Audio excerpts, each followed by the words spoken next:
मेरो प्यारो बाबा आमा, छोरी दुखी छे भनेर कहिले पिर नगर्नु है।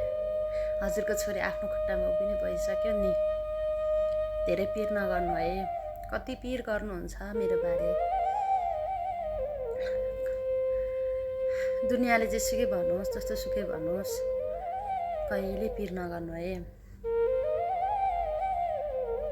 हजुरहरूको इज्जत जाने काम कहिले गर्ने छैन, गरेको पनि छैन र गर्ने पनि छैन।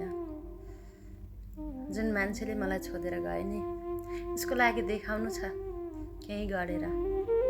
उसको अगाडि धेरै राम्रो मान्छे बनेर हिँड्नु छ। तर आज त मलाई दुनियाँले कति नराम्रो सोचेको छ मलाई थाहा छ, बुझेको छु मैले।